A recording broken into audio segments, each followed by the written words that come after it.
નગરપાલિકાના કર્મચારીઓ અને ટીપર વાહન ચાલકો, હેલ્પરો તથા ખાતર ભરનાર શ્રમિકો વચ્ચે ચાલી રહેલા વિવાદને કારણે શહેરમાં કચરાના ઢગલા જોવા મળ્યા, જેના પગલે જનતા અને વેપારીઓ ભારે મુશ્કેલીનો સામનો કરી રહ્યા છે।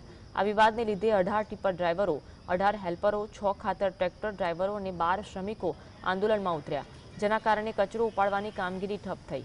શહેરના વિવિધ વિસ્તારો અને મુખ્ય બજારોમાં કચરાના ઢગલા જોવા મળે છે, જે પવનને કારણે દુકાનોમાં ફેલાઈ રહ્યા છે, જેનાથી વેપારીઓના ધંધા રોજગાર પર અસર પડી રહી છે। આગામી ધાર્મિક તહેવારોને ધ્યાનમાં રાખી વેપારીઓએ જાતે સફાઈ કરવી પડી અને વિરોધ પ્રદર્શન કર્યું।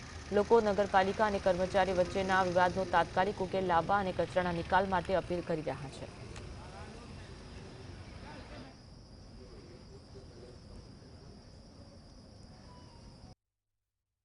શોરૂમ છે જેની આગળ ઢગલા કચરાના કરે છે આ લોકો ને કોઈ ઢગલા ઉપાડવા આવતા નથી અને મચ્છરો ગંદકીનો ત્રાસ છે અમને, જેની અમને અપીલ કરીએ છીએ કે કચરા ઉપાડો અને કચરા બંધ કરાવો।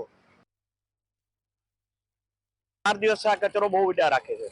અગર કોઈ પૂછવા નથી આવ્યો કે 4 દિવસમાં કચરા અંદર દુકાનોના અંદરમાં ગ્રાહક આવે છે, વાસ મારે છે ને રાતના ટાઈમના અંદરમાં બધી આડોસ પાડોશની તકલીફ છે કે ડેન્ગ્યુ ને મચ્છરનો ત્રાસ વધી ગયો છે આ કચરાની હિસાબે। ઓમ કે છે કે આપણે સ્વસ્થ રાખીએ, બધું કરી, પણ સ્વસ્થ ક્યાંથી રહે? તમે કચરો ઉપાડો તો સ્વસ્થ રહીએ ને।